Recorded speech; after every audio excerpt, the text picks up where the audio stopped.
ብዙዎችን እያነጋገረ የሚገኘው በኢቢኤስ ቲቪ ላይ እየመጣ የሚገኘው ከባድ ክስ ለሰይፉ ኢቢኤስ እና ለኢቢኤስ ማኔጅመንት የቀረበ ፎልስ አሊጌሽን አለርት ነው የሚለው። እስቲ ሐሰት መረጃን የማስተካከል ቪዲዮን የማንሳትና ይቅርታ የመጠየቅ አስቸኳይ ማሳሰቢያ። ይህ ክስ በሰይፉ በኢቢኤስ ላይ ብቻ ሳይሆን በሌሎች የኢቢኤስ ፕሮግራሞች ላይም እንደቀጠለ ነው። ኢቢኤስ ላይ ስንቀርብ ለኔ የስራ ማስኬጃ እዛ ላይ ስንቀርብ ያው የስራ ማስኬጃ የሚባል አለ፣ የተሰጠኝ ገንዘብ ነበረ። የቬሮኒካ አዳነ ብዙዎችን እያነጋገረና ብዙዎችን እያስገረመ የሚገኘው ንግግሩ ቬሮኒካ አዳነ አላማዬ ሀብታም መሆን እንጂ የሀብታም ሚስት መሆን አይደለም። የጠቅላይ ሚኒስትር ዶክተር አብይ አህመድን ፔጅ እያጥለቀለቀ የሚገኘው የተቃውሞ ድምፅ የጠቅላይ ሚኒስትሩን ኦፊሻል የቲክቶክ አካውንት ያጥለቀለቀው ኮመንት ምንድን ነው? እንዲሁም ሌሎችም አዝናኝና አስተማሪ ቪዲዮዎች እንደተጠበቁ ናቸው። ከእናንተ የሚጠበቀው እስከዚህ ቪዲዮ መጨረሻ አብራችን በመሆን የዚህ ቻናል ቤተሰብ መሆን ብቻ ነው። ሁላችሁም ይህንን ቪዲዮ ላይክ በማድረግ ጀምሩት። ወደ ዛሬ ቪዲዮቻችን ሄድ። ለሰይፉ ኢቢኤስ እና ለኢቢኤስ ማኔጅመንት የቀረበ ፎልስ አሊጌሽን አለርት ነው የሚለው። እስቲ ብዙዎችን ያነጋገረ ቪዲዮ እንግዲህ መረጃን የማስተካከል ቪዲዮን የማንሳትና ይቅርታ የመጠየቅ አስቸኳይ ማሳሰቢያ እንሂድበታ። እንዴ ማንን ነው ይቅርታ የሚጠይቀው? አድርሱልኛ።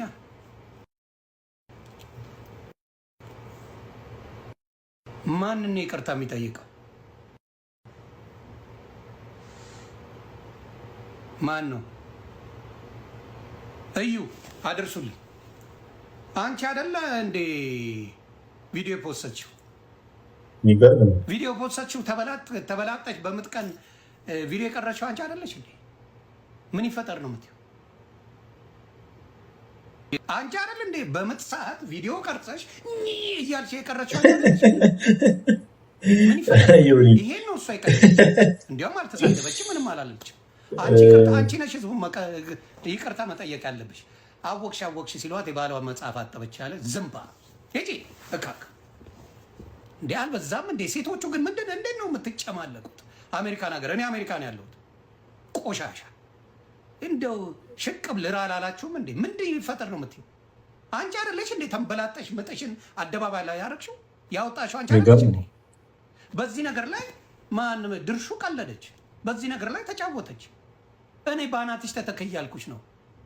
ሰሞኑን ሶሻል ሚዲያ ላይ አንድ ቪዲዮ እየተዘዋወረ ነበረ። ምንድነው እሱም አንዲት ሴት ቲክቶከር ናት፣ አሜሪካ የምትገኝ ያው በምጥ ሰዓቷ ላይ ቪዲዮ ቀርጻ ትለቃለች ማለት ነው። እና እንደዚህ አይነት ነገር አልተለመደም አይደለም በእኛ ሀገር፣ በውጮች ራሱ የተለመደ አይመስለኝም፣ አይቼ አላውቅም። እና ለየት ለማለት ብላ ይመስለኛል ምጧን በመዝሙር አድርጋ የለቀቀችው። እስኪ ለማንኛውም ቪዲዮ ላሳያችሁ እና ብዙ ሰዎችን እያነጋገረ የሚገኘው ቪዲዮ እስኪ አብረን እንመለከተው እና ድርሹ ዳና በዛ ቪዲዮ ላይ ምን አይነት ሀሳብ እንደሰጠች እና እንዴት ሪያክት እንዳደረገችበት አብረን እንመለከተው።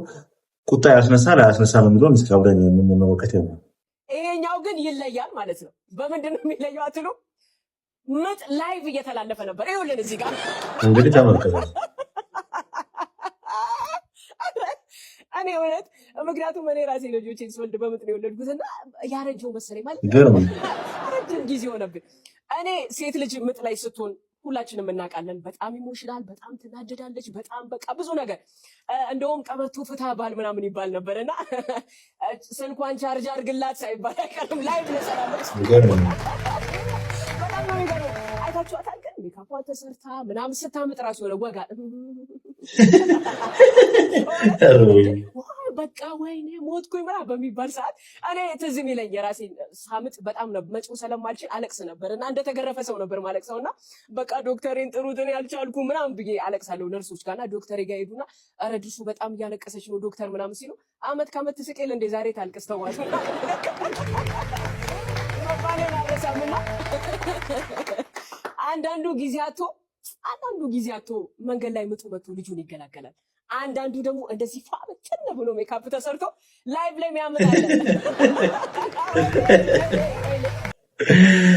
ብቻ ማለት ነው። እኔ መጀመሪያ ቪዲዮን ሳየው እንደዚህ በቃ ተዝናንታችሁ ልታልፉበት የምትችሉት ነገር ነው እንጂ ያው ያስገርማል። እውነት ለማውራት አንድ ሰው በሞትና በህይወት መካከል ሆኖ ለሶሻል ሚዲያ መጨነቁ በጣም ገርሞኛል። እንግዲህ ሴት ልጅ ምጥ ውስጥ ሆነች ማለት በተለይ ደግሞ የወለደ ቤተሰብ ያለው ሰው ይረዳዋል ብዬ አስባለሁ። ይህንን ነገር በተለይ ደግሞ በምጥ ሲወለድ ባሎች እንዴት እንደሚጨንቃቸው ቤተሰቦች፣ እናቶችና ብቻ የቤተሰቡ አባላት እንዴት እንደሚጨነቁ ሁላችንም እናውቃለን። እና በዛ ሰዓት ላይ እሷ ላይቭ ስልኳን እየቀረጸች ለሶሻል ሚዲያ ለማጋራት ሞክራለች። ላይቭ ላይ ባይሆንም ቀርጻ አዘጋጅታ ልትፖስት ማለት ነው። እና እራሷ ስታደርግ ያላፈረችውን ነገር ሌላ ሰው በዛ ጉዳይ ላይ ሀሳብ ቢሰጥበት ሙድ ቢይዝበት ምንድን ነው የሚከፋው? ይሄ ነገር መጥፎነቱ አልታየኝም። ብቻ ኢቢኤስ ቲቪን ወይ ደግሞ ሰይፉ ፋንታሁንን ሾውን መክሰስ በዚህ ጉዳይ ላይ ራሷ ልታፍርበት የሚገባው ጉዳይ ነው ብዬ ነው ማስበው። እስኪ እናንተ በዚህ ጉዳይ ላይ ምን አይነት ሀሳብ አስተያየት አላችሁ? ሀሳባችሁን ኮሜንት ሴክሽን ላይ ያስቀምጡልኝ።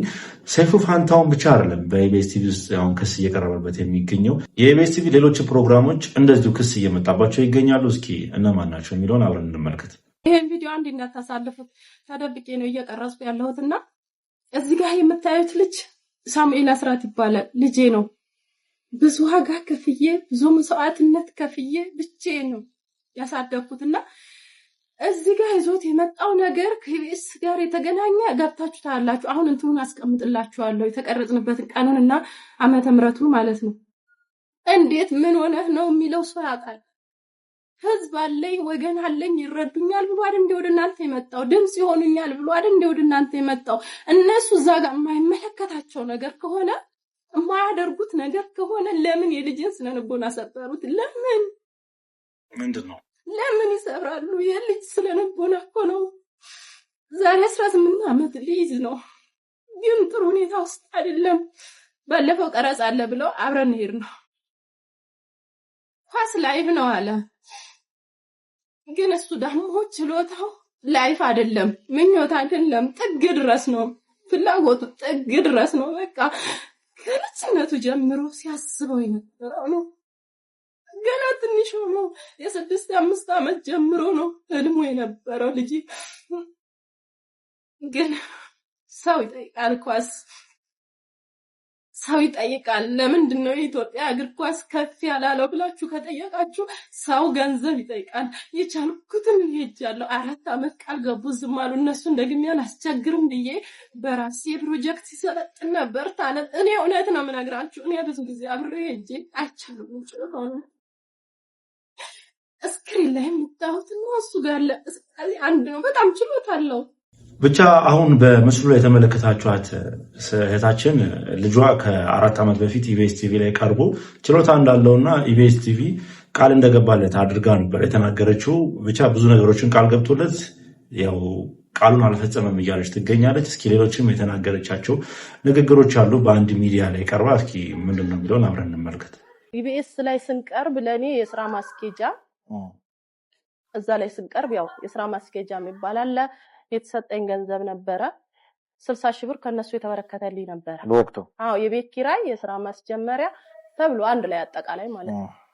እና ለሱ ደግሞ ከሰውነት ቢሻውና ከዳዊት እስጢፋኖስ ሁለቱን እድል መርጠህ ግባ ነበር የተባለው። የእግር ኳስ ማሰልጠኛ የእግር ኳስ ለምንድን ነው መጀመሪያ በትምህርት ቤት ከወረዳ እስከ ክፍለ ከተማ ድረስ ለትምህርት ቤቱ ዋንጫ አስገኝቷል።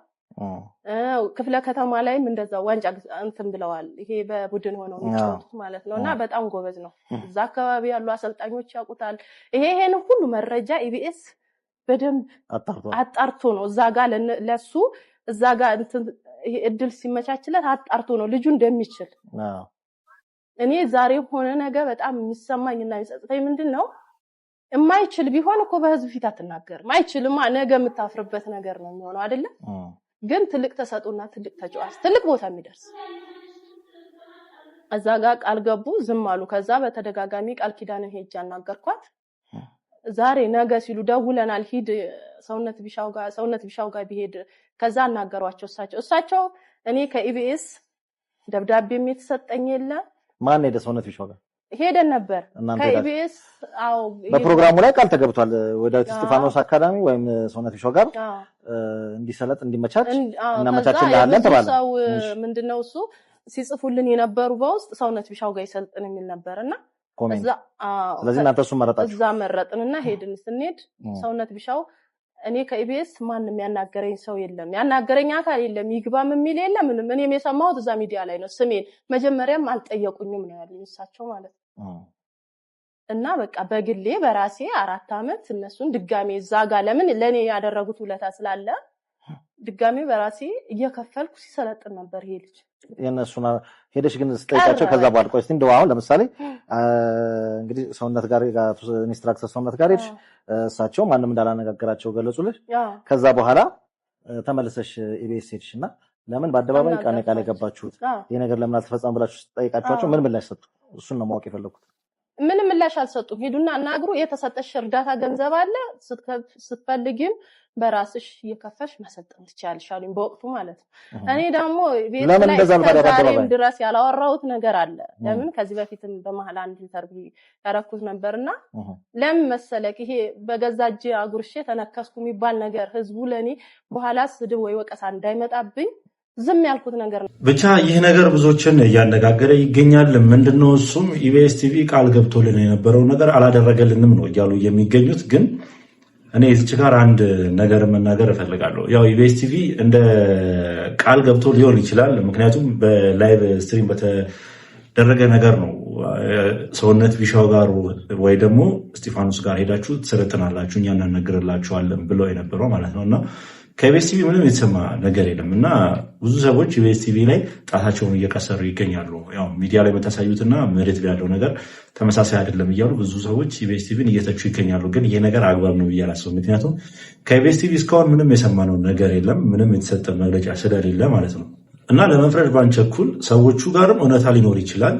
ግዴታ እነሱ መታመን አለባቸው ማለት አይደለም፣ ወጥተው ስለተናገሩ ማለት ነው። እና ኢቢኤስ ቲቪ መግለጫንም ብንሰማ ጥሩ ይመስለኛል። እንደዚህ አይነት ነገሮች ሲበረቱ ወይ ደግሞ የህዝብ አስተያየት ሲበረታ ኢቢኤስ ቲቪ መግለጫ ይሰጣል ብዬ አስባለሁ። የእነሱን መጠበቅ ነው። እስኪ እናንተ በዚህ ቪዲዮ ምን አይነት ሀሳብ አስተያየት አላችሁ? ሀሳባችሁ ኮሜንት ሴክሽን ላይ ጻፉልኝ። ሰሞኑን በሴቶች እህቶቻችን ላይ የሚደርሰው አላስፈላጊ ጥቃት ይቁም ከሚለው እንቅስቃሴ ጋር ተያይዞ አንዳንድ ሰዎች ይህንን ሙቭመንት ወደኋላ ለማስቀረት ነገሩን ጆርዲ ከምትባለው ሴት ጋር ከሷ ስብዕና ጋር ለማያያዝ እየሞከራችሁ ነው። ከሷ ስብዕና ጋር በማያያዝ ነገሩን ወደኋላ ማስቀረት አይቻልም። አሁን ባለው ተጨባጭ ሁኔታ ሴቶች ይደፈራሉ፣ ሴቶች ይገደላሉ። ደፋሪዎች፣ ገዳዮች፣ ሴቶችን የሚበድሉ ሰዎች ተመጣጣኝና ትክክለኛ ምክንያታዊ የሆነ ፍርድ ሲሰጥ እየተመለከትን አይደለም።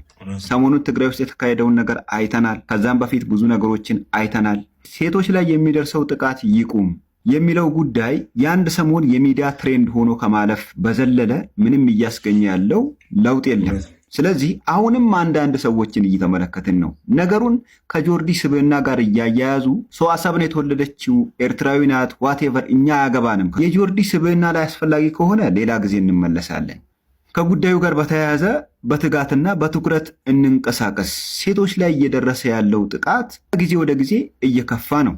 በዳዮች፣ ገዳዮች፣ ደፋሪዎች በቂና ተመጣጣኝ ፍርድ እያገኙ አይደለም። ለሚመለከተው አካል ለፍትህ ሚኒስቴር ሊሆን ይችላል፣ ለሴቶችና ህፃናት ጉዳዮች ሚኒስቴር ሊሆን ይችላል፣ ጉዳዩ የሚመለከታቸው አካላት ላይ ጫና በማሳደር ነገሮች ትኩረት እንዲያገኙ መንቀሳቀስ ተገቢ ነው።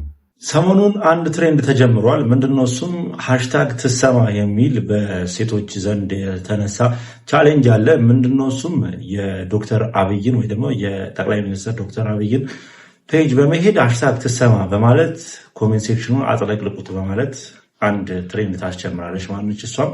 በፌሚኒስትነቷ የምትታወቀዋ ጆርዲ በዛብህ ማለት ነው። እና ብዙ ሰዎች ይህንን ነገር እየተቃወሙት ይገኛሉ። አንቺ አላማሽ ሌላ ነገር ነው እያሉ ይገኛሉ። ግን እኔ በዚህ ጉዳይ እኔ ከእሷ ጎን ነኝ ብዬ ነው ማስበው። እኔ ራሴን ከእሷ ጎን ነው ያስቀመጥኩት ማለት ነው። ምክንያቱም አሁን ላይ እየተከላከለች ያለችው የሴት ልጅን ጥቃት ስለሆነ ማለት ነው። እና እስኪ በብዙ ሰዎች ምን እየተባለ ነው የሚለውን አብረን እንመልከት። የጠቅላይ ሚኒስትሩን ኦፊሻል የቲክቶክ አካውንት ያጥለቀለቀው ኮመንት ምንድን ነው? ሃሽታግ ትሰማና በቃም በሚሉ ኮመንቶች ገጹ ተጥለቅልቋል። ይህ ቻሌንጅ በትግራይ ክልል በግፍ ተገድላ ፍትህ ባጣችው ዘውዱ ሀፍቱ ምክንያትና ገዳዮቿ ከስር በነፃ ከተለቀቁ በኋላ የተቀጣጠለ ሲሆን በርካታ ተጽዕኖ ፈጣሪዎችም ቻሌንጁን ተቀላቅለውታል። የቻሌንጁ አስጀማሪና መሪ ጆርዲ በዛብህ ስትሆን ቻሌንጁ በርካታ ኢትዮጵያውያኖችንም አነቃቅቷል ተብሏል። ብቻ ዋናው ቻሌንጁ ምንድን ነው? የጠቅላይ ሚኒስትሩ ይህን ነገር በትኩረት እንዲመለከተው ነው። ግን እኔ ቲክቶክ ገጽ ላይ ባይሆን ይመረጣል ብዬ አስባለሁ። ብዙ ጊዜ ሶሻል ሚዲያ ላይ ተጽዕኖ መፍጠር የሚቻለው ትዊተር ገጽ ላይ ነው ብዬ ነው ማስበው። በተለይ ደግሞ ኢንተርናሽናል ነገር እንዲሆን ዶክተር አብይም ትዊተር ገጻቸው ላይ ብዙ ነገሮችን ስለሚያጋሩ የእሳቸው ገጽ ላይ ሄዶ ኮሜንት ሴክሽን ላይ ስለ እንደዚህ አይነት ኬዞች ቢነሳ ያው ዓለም አቀፍም እንዳይሆን ነገሩ ይሰጋሉ ብዬ አስባለሁ እና የሆነ ትኩረት ይሰጡታል ብዬ አስባለሁ። እስኪ እናንተ የኔን ሀሳብ ትደግፉኛላችሁ? እኔ እንደዛ ነው የሚሰማኝ። ያው ቲክቶክ ገጽ ላይ ኢትዮጵያ ላይ ያሉ ሰዎች ብቻ ሊመለከቱት ስለሚችሉ ማለት ነው። ዓለም አቀፍ ከሆነ ግን ትኩረት ይሰጡታል ብዬ አስባለሁ። ሲቀጥል ደግሞ ጆርዲ በዛብህ ይሄኛውን ነገር ስላስጀመረች አንዳንድ ሰዎች እየተቃወሙ ይገኛሉ። ይህንን ነገር እየተቃወሙ ይገኛሉ። እስኪ ማን ናቸው የሚለውን አብረን እንመልከት። ቃል ለምድር ለሰማይ ልንገርሽ ዮኒ ማኛ ነው እንግዲህ አንዱ ይህን ያዙልኝ። የተመሳሳይ ጾታ ኢትዮጵያ ላይ ኢትስ ኦኬ ምን ችግር አለው ተብሎ ካልመጣ እኔን በአደባባይ ሙልጭ አድርጋችሁ ስደቡ። በፈለጋችሁት በአደባባይ ትጠይቁኛላችሁ። ወደፊት ዮኒ ማኛ ባለጌ ስም አጥፊ ትሉኛላችሁ። ወደፊት ጆርዲ ኢትዮጵያ ላይ ምን ችግር አለው ተመሳሳይ ጾታ ፈታ ብሎ ቢኖር መብቷ ነው፣ ሴት ልጅ ወንድ ልጅ መብቱ ነው ብላ እንደምትመጣ በእርግጠኝነት ነግራቸዋለሁ። እቺን ቃል እንዳትረሷል። እናመሰግናለን። አሁን አንዳንዴ ምን እንደምል ራሱ ይጠፋኛል። እኔ የምሬን ነው የምላችሁ እና ይሄ ነገር ከባድ ነው፣ ቁጣ እያስነሳ ነው። ብቻ እኔ ይህ ነገር ምንም ተቃውሞ ያስነሳል ብዬ በእኔ በኩል አላስብም። የሆነ መቃወም ያለብንን ነገር አንዳንዴ መለስ ብለን ብናስብ ጥሩ ይመስለኛል። ሁሉ ጊዜ ነገሮችን መቃወም ጥሩ አይደለም። አሁን እቺ ልጅ ያነሳችው ሀሳብ በጣም የሚገርም ነው። ለሴት እህቶቻችን በነገራችን ላይ በጣም መጥፎ ነገሮችንም እንደምታስተላልፈው ሁሉ በጣም ከጎናቸው እንደሆነች የምታሳይበት መንገዶች አሉ። ምክንያቱም በእነዚህ አይነት ሰዓት ከሷ የበለጠ የሚጮህ ግለሰብ የለም። በዚህ በሴቶች መደፈር፣ በሴቶች ጥቃት ብቻ በብዙ ነገሮች ከሷ የበለጠ የሚጮህ ሶሻል ሚዲያ ላይ ያለ ሰው ብትጠቁሙኝ እኔ የምታገኙ አይመስለኝም። እንዲህ ነው ብትሉኝ እኔ መፈለግ አልችልም ከሷ ውጭ ማለት ነው። እና ጥሩ ጎኗን ማክበር አለብን፣ ጥሩ ጎኗንማ ማድነቅ አለብን ብዬ ነው የማስበው። ያው መጥፎ ጎኖቿ እንዳለ ሆኖ ማለት ነው። ሰሞኑን ከባል ጋር ከወንድ ልጅ ጋር በተገናኘ ብዙ ነገሮችን ብዙ ሀሳቦችን እያነሳች ነበር እና እነዛ ደግሞ ተቀባይነት እንደሌላቸው ብዙ ሰዎች በሶሻል ሚዲያ ገጻቸው ላይ እያጋሩ ነበር እና ዮኒ ማኛም የነሱ አንዱ አካል ነበር ማለት ነው እና ይህንንም ሀሳቧን አልቀበለውም እያለ ይገኛል። እኔ ይህ ነገር ልክ አይደለም ብዬ ነው የማስበው። ምክንያቱም መቃወም ያለብንን ነገር መቃወም ስላለብን ማለት ነው እና ይህንን ነገር ማስጀመሯም ጥቅም አለው እንጂ ምንም ጉዳት አለው ብዬ ስለማላስብ እስኪ እናንተ ሀሳብ ስጡበት። የማዳም ቅመምን ስትዘርፉ ግን ያማል።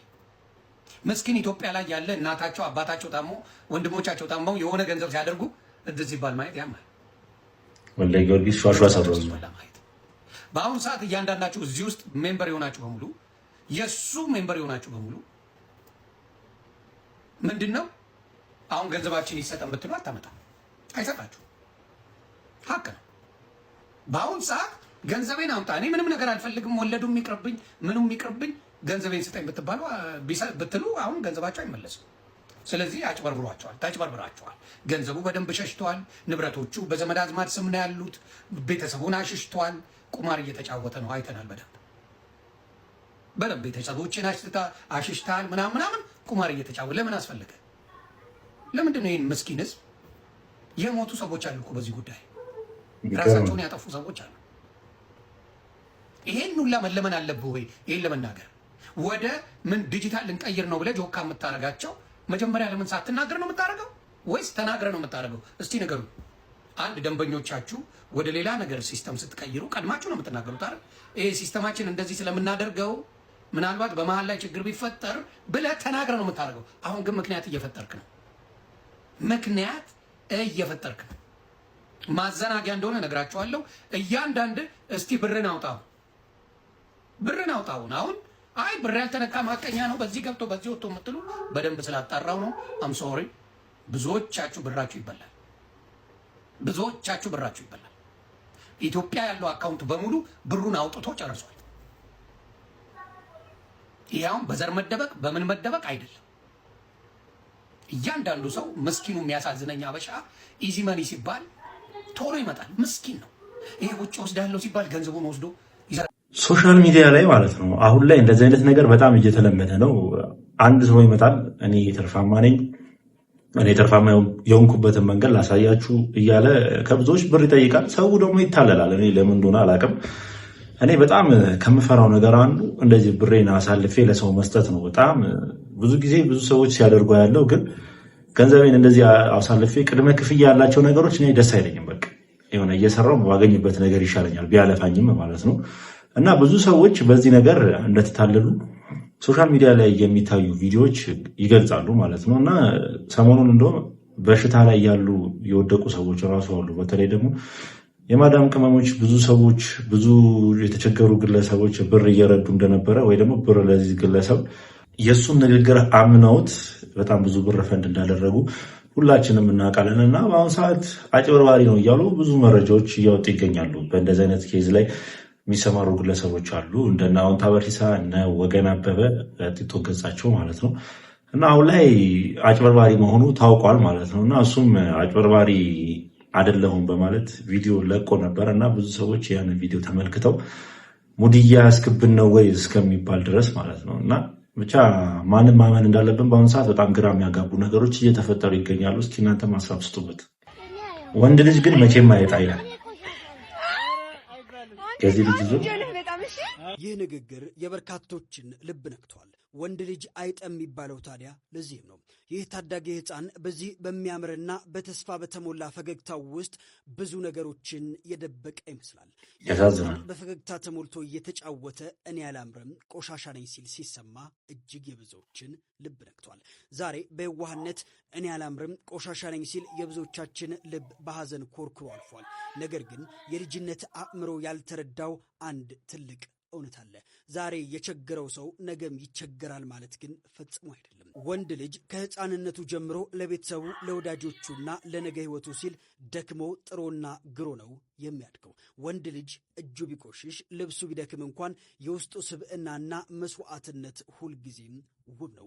ዛሬ በዚህ መጫወቻ ቦታ ላይ ቆሻሻ ነኝ ብሎ የቆመው ይህ ሕፃን ነገ ጠንክሮ የሚቆም የብዙዎችን ሕይወት የሚቀይርና ትልቅ ቦታ የሚደርስ የነገ ሀገር ተስፋ ይሆናል። ታዲያ እናንተስ የዚህን ታዳጊ ሕፃን ንግግር እንዴት አያችሁት? እስኪ ሀሳባችሁን ግለጹ።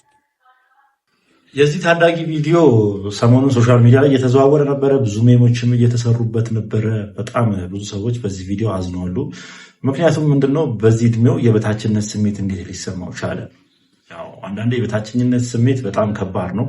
አብሮን ሊያድግ የሚችል ነገር ነው እና እንዴት ሊሰማው ቻለ? ማን ነው የኛውንስ እንዲሰማ ያደረገው? እያሉ ሁላ ቪዲዮ የቀረጹትንም ሰዎች በጣም ተናደው ኮሜንት ሴክሽን ላይ እስከ መሳደብ ደርሰው ነበር ማለት። አንዳንዴ ልጆች በልጅነታቸው የያዙትን ነገር ይዘው የማደግ በጣም ትልቅ ችሎታ አላቸው ማለት ነው እና ይህ ነገር አይምሮ ላይ ከተቀረጸ ከባድ ነው የሚሆነው ብዬ ነው ማስበው። እስኪ እናንተ በዚህ ቪዲዮ ላይ አሳብስጡበት። አትሌቶቹና አሰልጣኞቹ 7 አትሌቶች በአሜሪካ ላይ ኮበለሉ። በአሜሪካ ዩጂን ኦሪገን ሲካሄድ የነበረው ከ20 ዓመት በታች የአትሌቲክስ ውድድር ላይ ተሳታፊ ከነበሩ አትሌቶችና አሰልጣኞች መካከል 7ቱ መኮበላቸውን እንዲሁም ከቡድኑ ጋር እየተመለሱ እንዳልሆነ ጌቱ ተመስገን ጋዜጠኛ ይስሐቅ በላይን ዋቢ በማድረግ ዘግቧል።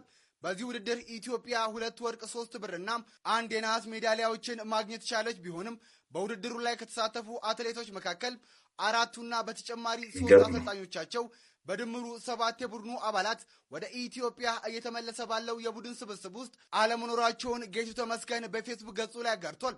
በሌላ በኩል ጠፍቷል ስለተባሉት አትሌቶች የኢትዮጵያ አትሌቲክስ ፌዴሬሽን የማውቀው ነገር የለም ማለቱን ሀገሬ ቲቪ አክሎ ዘግቧል።